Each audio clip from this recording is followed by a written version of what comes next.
எல்லாருக்கும் வணக்கம்.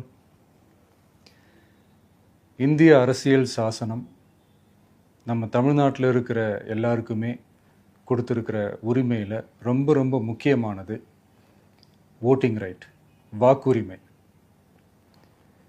ஒரு மனுஷன் உயிரோடு இருக்கான்றதுக்கு அடையாளமாக இருக்கிறதுல அவனோட ஓட்டுரிமை ரொம்ப முக்கியம். அதனால தான் voting is not only our right but also our life. ஒரு முக்கியமான விஷயத்தை பற்றி இப்போ நான் உங்ககிட்ட ஷேர் பண்ண போகிறேன். இது நான் ஃபஸ்ட்டு கேள்விப்பட்ட உடனே எனக்கே ரொம்ப ஷாக்கிங்காக தான் இருந்தது. இப்போ நான் பேசிகிட்டு இருக்கிற இந்த நேரத்தில் தமிழ்நாட்டில் இருக்கிற நம்ம யாருக்குமே ஓட்டு போடுற உரிமையே இல்லைன்னு சொன்னால் நம்புவீங்களா? நான் நீங்கள் உட்பட யாருக்குமே அது இல்லை. நான் பயமுறுத்துறேன்னு நினைக்காதீங்க, அதுதான் நிஜமும் கூட. கொஞ்சம் ஏமாந்தால் நம்மளை மாதிரியே இன்னும் லட்சக்கணக்கான பேருக்கும் இதே நிலைமை தான். ஓட்டு போடுற அந்த உரிமையே இல்லாத மாதிரி ஒரு நிலைமை வந்தாலும் வரலாம். இதுக்கு மெயின் ரீசன் அந்த எஸ்ஐஆர், ஸ்பெஷல் இன்டென்சிவ் ரிவிஷன், சிறப்பு தீவிர திருத்தம். இப்போது இந்த எஸ்ஐஆர் நம்ம தமிழ்நாட்டில் எப்படி ஒர்க் ஆக போகுது? கடந்த ஜனவரி மாதம் எடுத்த அந்த கணக்கெடுப்பில் 6,36,00,000 வாக்காளர்கள் நம்ம தமிழ்நாட்டில் இருக்கிறாங்க. ஆனால் அவங்க யாருக்குமே இந்த ஓட்டு போடுற உரிமையே இல்லை. அந்த பிஎல்ஓன்னு சொல்லுவாங்க, பூத் லெவல் ஆஃபீஸர்ஸ், வாக்குச்சாவடி நிலை அலுவலர். அவங்க தான் வீடு வீடாக போய் அந்த ஃபார்மை கொடுப்பாங்க. அதை நம்ம ஃபில்அப் பண்ணி கொடுக்கணும். அதை தேர்தல் ஆணையம் அதை எடுத்துகிட்டு போய் அதை ஸ்க்ரூட்டினைஸ் பண்ணி அது எல்லாமே கரெக்டாக இருக்கான்னு செக் பண்ணி பார்த்ததுக்கப்புறம் அந்த வாக்காளர் பட்டியலை வெளியிடுவாங்க. அந்த வாக்காளர் பட்டியலில் நம்ம பேர் இருக்கணும், அப்போ தான் நம்மளால் ஓட்டு போட முடியும். அந்த புது பட்டியல் வர்ற வரைக்கும் நம்ம வாக்காளர்களான்றது அது உறுதியே செய்ய முடியாது. இன்கேஸ் அந்த புது பட்டியலில் நம்ம பேர் இல்லைன்னா அது ஒரு தனி ப்ராசஸ், அது ஒரு தனி ஃபார்ம், அது ஒரு தனி கிளைம்ன்ற மாதிரி அது ஒரு வேறு வேலை. ஸோ இந்த மாதிரி நிறையா சிரமங்கள் குழப்பங்கள் இருக்கிறதுனால மக்களுக்கு இது மேலே ஒரு கன்ஃபியூஷன் ஒன்று இருக்குது. இது என்ன வெரிஃபிகேஷனா இல்லை ஒரு மறைமுக ரீரெஜிஸ்ட்ரேஷனா இல்லை இது ஒரு நியூ ரெஜிஸ்ட்ரேஷன் மாதிரியே தானா அப்படின்ற மாதிரி நிறைய கன்ஃபியூஷன் இருக்குது. அவங்க செய்ய வேண்டியதெல்லாம் ஒன்று தான். இந்த மாதிரி வீடு வீடாக போய் அந்த என்யூமரேஷன் ஃபார்ம் நம்ம ஃபில்அப் பண்ணி கொடுக்கும்போது அதுக்கான அக்னாலேஜ்மெண்ட்டை அந்த பிஎல்ஓ அந்த ஆஃபீஸர்கிட்ட இருந்து நீங்கள் வாங்கிக்கணும். அது ரொம்ப ரொம்ப முக்கியம். இது நான் சொல்கிறது வாக்காளர் பட்டியலில் ஆல்ரெடி உங்கள் பேர் இருக்கிறவங்களுக்கு நான் சொல்கிறேன். இப்போ புது வாக்காளர்கள், ஃபஸ்ட் டைம் ஓட்டர்ஸ், அவங்களுக்கு ஃபார்ம் 6ன்னு ஒன்று இருக்குது.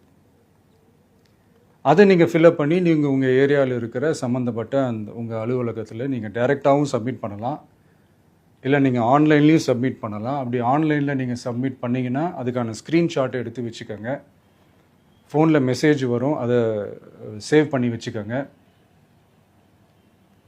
அப்ராடில் இருக்கிறவங்க கூட அந்த எஸ்ஐஆர் ஃபார்மை டவுன்லோட் பண்ணி நீங்கள் அதை ஃபில்அப் பண்ணி சப்மிட் பண்ணலாம். அதுக்கான அக்னாலேஜ்மெண்ட்டை வாங்கி வச்சுக்கோங்க. ரொம்ப முக்கியமாக உங்களோட பிஎல்ஓ அந்த ஆஃபீஸர் யாருன்னு தெரிஞ்சு வச்சுக்கோங்க. இந்த தேர்தல் ஆணையம் அந்த வெப்சைட்டில் போனீங்கன்னா அந்த பர்டிகுலர் பிஎல்ஓ ஆஃபீஸரோட ஃபோன் நம்பர் கூட நீங்கள் எடுத்து வச்சுக்கலாம். இன்கேஸ் உங்களை யாரும் ரீச் பண்ணலை, இல்லை உங்களுக்கு அந்த ஃபார்ம் கிடைக்கல அப்படின்னா நீங்கள் அவரை காண்டாக்ட் பண்ணி அந்த ஃபார்மை வாங்கி நீங்கள் ஃபில்அப் பண்ணி நீங்கள் சப்மிட் பண்ணலாம். ரொம்ப முக்கியமாக அதுக்கான அக்னாலேஜ்மெண்ட்டை வாங்கி வச்சுக்கோங்க. இது எல்லாமே சரியாக செஞ்சாலும் இந்த எஸ்ஐஆர் மேலே சில டவுட்ஸ் இருக்குது. அது என்னென்னா, இந்த 6,36,00,000 வாக்காளர்களுக்கு ஒருத்தர் விடாமல் இந்த ஒரே மாதத்துக்குள்ளே எப்படி எல்லாருக்குமே அந்த ஃபார்ம் போய் ரீச் ஆகும்? ஒன்று. ரெண்டாவது, நீங்கள் வரும்போது வீட்டை பூட்டிட்டு வேலைக்கு போயிட்டு என்ன பண்ணுறது? இப்போ நீங்கள் வருவீங்கன்றதுக்காக வேலையெல்லாம் விட்டுட்டு வீட்டுக்குள்ளேயே உட்காந்துட்ருக்கணுமா? ஸோ இதில் மெயினாக பாதிக்கப்பட போகிறது உழைக்கிற மக்கள், ஏழைகள், வேலைக்கு போகிற பெண்கள். இவங்களுக்கு யார் கரெக்டான அந்த பதில் சொல்ல போகிறது? ஒரு நியாயமான எஸ்ஐஆர்னால் என்ன நடக்கணும்? இப்போது இறந்து போனவங்கள மார்க் பண்ணி அதுலேருந்து டிலீட் பண்ணணும். இப்போ போலி வாக்காளர்கள் இருந்தாங்கன்னா அவங்கள மார்க் பண்ணி டிலீட் பண்ணணும். இப்போ ஆல்ரெடி ஓட்டு இருக்கிறவங்களுக்கு எதுக்கு இந்த ரெஜிஸ்ட்ரேஷன் என்ற பேரில் இவ்வளவு குழப்பங்கள் அப்படின்றது தான் இங்கே கேள்வி. இப்போ புதுசாக வர்ற வாக்காளர்களையோ இல்லை ஓட்டு இல்லாதவங்களையோ சேர்த்தா பத்தாதா? இப்போ ரீசெண்டாக நடந்த இப்போ எலெக்ஷன் 2021, 24 எப்படி எல்லாருமே ஓட்டு போட்டோம்? அதில் ஓட்டு போட்டவங்க கூட இப்போ புதுசாக ரெஜிஸ்டர் பண்ணணும்னா அது ஏன் அந்த கன்ஃபியூஷன் அப்படின்றத நாங்கள் கேட்குறோம். அதனால தான் நாங்கள் எஸ்ஐஆரை எதிர்க்கிறோம். இப்போ புதுசாக சில கம்ப்ளைண்ட்ஸ்லாம் வர ஆரம்பிக்குது. அது என்னென்னா முக்கியமாக நம்மளுடைய டிவிகே தோழர்களுக்கு அந்த ஃபார்ம் கிடைக்க மாட்டேங்குது, கொடுக்க மாட்டேன்றாங்க அப்படின்ற சில கம்ப்ளைண்ட்ஸ். இது யார் பண்ணுறாங்க அப்படின்றது நான் தான் சொல்லி தெரிய வேணும்னு ஒன்றும் அவசியம் இல்லை உங்களுக்கு. இப்போ இருக்கிற ஆட்சியாளர்கள் அவங்களுக்கு கைப்பாவையாக இருக்கக்கூடிய சில பேர் வந்து இதை செய்ய ஸ்டார்ட் பண்ணியிருக்கிறாங்க. அதனால் மைடியர் வர்ச்சுவல் வாரியர்ஸ், இதை வந்து சாதாரணமாக எடுத்துக்காதீங்க. இது எல்லாருக்குமே அந்த ஃபார்ம் போய் ரீச் ஆகணும். இதில் ரொம்ப உறுதியாக இருங்க. அதையும் மீறி உங்களுக்கு அந்த ஃபார்ம் கிடைக்கலன்னா இருக்கவே இருக்கும் ஆன்லைன். தேர்தல் ஆணையம் அந்த வெப்சைட்டில் போய் அந்த ஃபார்மை டவுன்லோட் பண்ணி நீங்கள் ஃபில்அப் பண்ணி சப்மிட் பண்ணலாம். உங்கள் வீட்டில் இருக்கிறவங்களுக்கு நீங்கள் செஞ்சு கொடுங்க, பக்கத்து வீட்டில் இருக்கிறவங்களுக்கு செஞ்சு கொடுங்க, தெரிஞ்சவங்களுக்கு, தெரியாதவங்களுக்கு, பழகினவங்களுக்கு, பழகாதவங்களுக்கு எல்லாருக்குமே நீங்கள் தயவு செஞ்சு கொடுங்க. அண்ட் ரொம்ப முக்கியமாக நம்ம ஜென்சி கிட்ஸ், நம்ம ஃபஸ்ட் டைம் ஓட்டர்ஸ், நம்ம புது வாக்காளர்கள், நம்ம நண்பா நண்பிகள், அவங்க ரொம்ப கேர்ஃபுல்லாக இருக்கணும். நான் ஆல்ரெடி சொன்ன மாதிரி உங்களுக்கான ஃபார்ம், அந்த ஃபார்ம் நம்பர் 6, அதை கரெக்டான டீட்டெயில்ஸோட கரெக்டான உங்கள் டாக்குமெண்ட்ஸை வச்சு அதை சப்மிட் பண்ணுங்கள். ஏன்னா வரப்போகிற தேர்தலில் நீங்கள் தான், அந்த ஜென்சி வாக்காளர்கள் தான் மிக முக்கியமான ஒரு ஃபோர்ஸ் அப்படின்றது எல்லாருக்குமே தெரிஞ்ச ஒரு விஷயம்.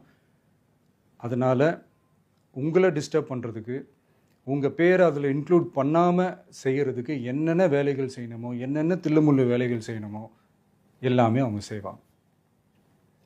இது நமக்கு எல்லா திசையிலையும் எல்லா பிரச்சனைகள் கொடுத்துட்டு தானே இருக்கிறாங்க. அது டிஃபால்ட்டாக நடந்துட்டு தான் இருக்கும், அது ஒன்றும் பண்ண முடியாது.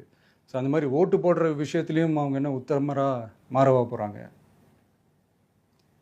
நான் சில மீட்டிங்ஸ்லலாம் ரிப்பீட்டடாக ஒரு விஷயம் நான் சொல்கிறேன்ல, 2 பேருக்கு நடுவில் தான் போட்டி அப்படின்ட்டு.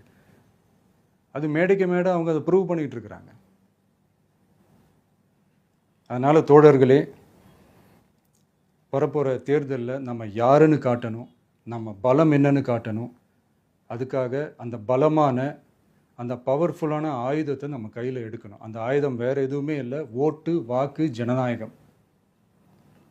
அது இருந்தால் தான் நம்ம அந்த வெற்றியை நோக்கியே நம்மளால் பயணிக்க முடியும். தமிழ்நாடே அந்த வாக்குச்சாவடி முன்னாடி திரண்டு நிற்கணும். அதை பார்த்துட்டு தமிழ்நாடே தமிழக வெற்றி கழகமா, இல்லை தமிழக வெற்றி கழகம் தான் தமிழ்நாடா அப்படின்ற மாதிரி இருக்கணும். வீடுன்னு ஒன்று இருந்தால் தான் ஓடு மாற்ற முடியும்னு அறிஞர் அண்ணா அவர்கள் சொல்லியிருக்கிறாங்க. அந்த மாதிரி ஓட்டுன்னு ஒன்று இருந்தால் தான் இந்த நாட்டையே காப்பாற்ற முடியும்.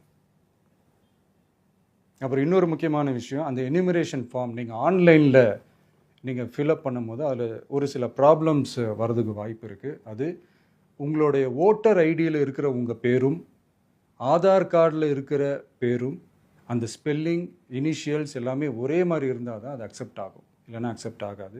அது கொஞ்சம் கேர்ஃபுல்லாக பண்ணுங்கள். அது கொஞ்சம் யூசர் ஃப்ரெண்ட்லியாக இருக்கலாமேன்னு கேட்டதுக்கு அதெல்லாம் முடியாது, அதுக்கெலாம் வாய்ப்பு இல்லை, அதுக்கெலாம் ஆளுங்க இல்லை, பண்ண முடியாதுன்னு ரிப்ளை பண்ணிட்டாங்க. ஸோ அதனால் மைடியர் டிவிகே தோழர்களே, மைடியர் ஜென்சி படை பலமே, உஷாராக இருங்க, கான்ஃபிடெண்ட்டாக இருங்க. நல்லதே நடக்கும், வெற்றி நிச்சயம். மீண்டும் சந்திக்கும் வரை நன்றி, வணக்கம்.